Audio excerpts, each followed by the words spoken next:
Hello दोस्तों, welcome to SRD academy. दोस्तों आज के हम इस वीडियो में आपको बताने वाले हैं एवरेज से क्वेश्चन। तो दोस्तों आप लोग वीडियो में लास्ट तक बने रहिए, तभी आप लोग को क्वेश्चन समझ में आएगा। तो दोस्तों चलिए पहला क्वेश्चन स्टार्ट करते हैं। पहला क्वेश्चन दिया हुआ है 5 क्रमागत संख्याओं का औसत 100 है, तो पहली संख्या ज्ञात कीजिए। यानी दोस्तों 5 क्रमागत संख्या। तो सबसे पहले आपको बता दें क्रमागत संख्या का मतलब क्या होता है। क्रमागत संख्या का मतलब होता है दोस्तों क्रम से आने वाली संख्याएं। क्रम से आने वाली संख्याएं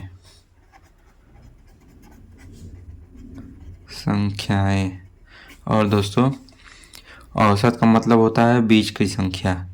तो जो मिडल में होगा वो औसत होता है। तो यहाँ पे दिया हुआ है 5 क्रमागत संख्याएं, यानी कि दोस्तों 5 संख्याएं होंगी। तो यहाँ पे 1 2 3 4 5, यानी ये 5 संख्याएं हैं। और औसत को बीच की संख्या बोलते हैं। तो औसत जो है 100 है, तो यहाँ पे मिडिल वाला ये हो जाएगा औसत। तो यहाँ पे आप लोग 100 लिख देंगे। तो यहाँ पे क्रम से आने वाली संख्याएं हैं, तो 100 के बाद आप लोग का कितना आएगा 101, और उसके बाद 101 के बाद 102, और यहाँ पे 100 के पहले 99 और 99 के पहले 98। यानी ये 5 संख्याएं हैं जिनका औसत 100 था। तो आपको पूछा है पहली संख्या ज्ञात कीजिए। तो आपका पहली संख्या 98, यानी कि पहली संख्या आपका हो जाएगा 98। ये आपका आंसर हो गया। चलिए नेक्स्ट क्वेश्चन बताते हैं।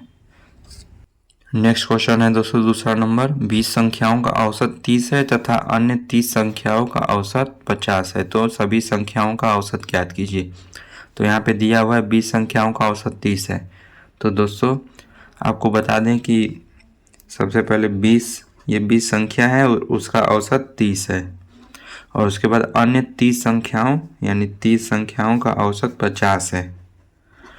तो दोस्तों आपको बता दें कि ये संख्या है और उसका औसत अगर दोनों को मल्टीप्लाई करेंगे तो इनका टोटल योग निकल कर आ जाएगा। यानी इसका मल्टीप्लाई करेंगे तो 20 का 30 में 600 आएगा, उसके बाद 30 का 50 में करेंगे तो 1500 आएगा। उसके बाद दोस्तों अब यहाँ पे पूछा है सभी संख्याओं का औसत ज्ञात कीजिए, यानी दोनों को एक में जोड़ देंगे। तो यहाँ पे आप लोग टोटल योग को जोड़ देंगे तो यहाँ पे 2100 आएगा, और संख्याओं की संख्या जोड़ेंगे तो 30 और 20 50 हो जाएगा। यानी 50 संख्याओं को जोड़ने पे 2100 आ रहा है, तो इसका औसत पूछा है यानी एवरेज। तो औसत बराबर होता है दोस्तों टोटल योग बटा की संख्या, संख्याओं की संख्या। तो टोटल योग 2100 है और उसके नीचे संख्याओं की संख्या यानी कि 50। अब इसको काट देंगे तो 10 से 10 कट जाएगा, 5 से 210 42 बार में कट जाएगा। यानी आपका टोटल औसत आ गया 42। ये आपका आंसर आ गया। दोस्तों आशा करता हूँ समझ में आया होगा। चलिए नेक्स्ट क्वेश्चन आपको बताते हैं। नेक्स्ट क्वेश्चन है 2 संख्याओं का औसत m है, यदि एक संख्या n है तो दूसरी संख्या ज्ञात कीजिए। दोस्तों यहाँ पे ऑप्शन भी दिया हुआ है, इसमें से कौन सा आपका आंसर सही होगा ABCD। तो 2 संख्याओं का औसत m है, यानी कि संख्या कितनी है 2, और उसका औसत m है। यानी कि संख्या का और औसत का अगर मल्टीप्लाई करेंगे तो टोटल योग आ जाएगा, यानी कि 2 का m में गुणा करेंगे तो 2m आ जाएगा। और उसके बाद यहाँ पे दिया हुआ है कि यदि एक संख्या n है तो इसमें से ये दोनों संख्या इसमें से एक संख्या n है। तो यहाँ पे दूसरी संख्या ज्ञात करने के लिए इसमें से एक संख्या को घटाएंगे, तो यानी कि 2m माइनस n, ये दूसरी संख्या हो गई। ये आपका आंसर हो गया। और ऑप्शन में भी यहाँ पे दिया हुआ है ऑप्शन नंबर ए सही है। तो 2m माइनस n इसका आंसर हो गया। चलिए नेक्स्ट क्वेश्चन आपको बताते हैं। नेक्स्ट क्वेश्चन है दोस्तों 10 संख्याओं का औसत 30 है, यदि प्रत्येक संख्या में 5 जोड़ दिया जाए तो नया औसत क्या होगा। तो दोस्तों एक तो ट्रिक होता है कि अगर प्रत्येक संख्या में एक ही संख्या जोड़ा जाए यानी कि 5 ही, तो आप उसके औसत में डायरेक्ट जोड़ देंगे 30 + 5, ये आपका 35 आंसर आ गया। अब इसको सॉल्व कैसे करेंगे। तो 10 संख्याओं का औसत आपका 30 दिया हुआ है, तो आप संख्या में औसत का गुणा करेंगे तो टोटल योग निकल के आ जाएगा। तो यानी 30 का 10 में गुणा करेंगे 300 आएगा। उसके बाद सभी संख्याओं में 5 जोड़ना है, यानी 10 संख्या है तो 10 बार 5 जोड़ेंगे तो 50 जोड़ देंगे। तो टोटल संख्याओं में 50 जोड़ देंगे तो यहाँ पे 350 आ जाएगा। ये टोटल योग हो गया। और संख्याओं की संख्या 10 है, यानी कि आप इसका औसत निकालेंगे तो 350 में 10 को डिवाइड करेंगे तो 1 0 से 1 0 कट गया। यहाँ पे आंसर आपका 35 आ गया। ये आपका आंसर आ गया। वही सेम आंसर आ गया यहाँ पे 30 + 5 35। अगर यहाँ पे ये बोला होता कि 5 घटाया जाए तो यहाँ पे आप लोग 5 घटा देंगे तो 25 आ जाएगा। ऐसे ही अगर गुणा करने के लिए बोला जाए तो आप मल्टीप्लाई भी कर देंगे तभी आपका डायरेक्ट आंसर आ जाएगा। तो आशा करता हूँ आपको क्वेश्चन समझ में आया होगा। चलिए एक और क्वेश्चन बताते हैं। नेक्स्ट क्वेश्चन है तीन संख्याएं जो कि 4:5:6 के अनुपात में है और उनका औसत 25 है, तो सबसे बड़ी संख्या ज्ञात कीजिए। यानी कि दोस्तों सबसे बड़ी संख्या 6 के अनुपात में होगा।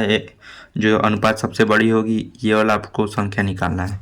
तो यहाँ पे दिया हुआ है कि तीन संख्याएं, यानी कि तीन संख्या का अनुपात यहाँ पे दिया हुआ है और औसत 25 है। तो यहाँ पे आप लोग लिख लेंगे संख्या कितनी है 3 और उसका एवरेज यानी कि औसत 25 है। तो आपको यहाँ पे टोटल योग निकालना होगा तो आपको औसत से संख्या में गुणा करना होगा। तो 25 का 3 में गुणा करेंगे तो 75 आ जाएगा। ये आपके इन तीनों संख्याओं का योग है। तो अब यहाँ पे आप लोग अनुपात लिख लेंगे। पहला संख्या, दूसरा संख्या और तीसरी संख्या। यहाँ पे आप लोग लिख लेंगे 4, 5 और 6। तो आप लोग का अनुपात ये दिया हुआ है तो इन तीनों अनुपात को आप लोग ऐड कर लेंगे यानी कि जोड़ लेंगे। तो 4 और 5 9 हो जाएगा, 9 और 6 15, यानी कि 15 टोटल और यहाँ पे 75 टोटल योग है। तो 15 का 75 में भाग देंगे। तो 75 में भाग देंगे 15 का तो ये आपका निकल के आ जाएगा 15 से 75 5 बार में कटेगा 5। तो यानी ये 1 अनुपात के बराबर 5 है। तो आपको सबसे बड़ी संख्या यानी कि 6 का निकालना है। तो 6 अनुपात के बराबर 6 का इसमें मल्टीप्लाई कर देंगे। तो यहाँ पे 6 × 5 यानी यहाँ पे 30 आपका आंसर आ गया। सबसे बड़ी संख्या यहाँ पे 30 आ जाएगा। यहाँ पे 5 गुणा कर लेंगे। तो दोस्तों आशा करता हूँ आपको वीडियो समझ में आया होगा। वीडियो समझ में आया तो वीडियो को एक लाइक ज़रूर दें और चैनल को सब्सक्राइब करें तथा दोस्तों इस वीडियो का PDF पाने के लिए हमारे टेलीग्राम चैनल से जुड़ जाएं। टेलीग्राम चैनल का लिंक दोस्तों डिस्क्रिप्शन और कमेंट बॉक्स में पिन किया हुआ रहेगा। तो दोस्तों मिलता हूँ नेक्स्ट वीडियो में, तब तक के लिए जय हिंद, वंदे मातरम।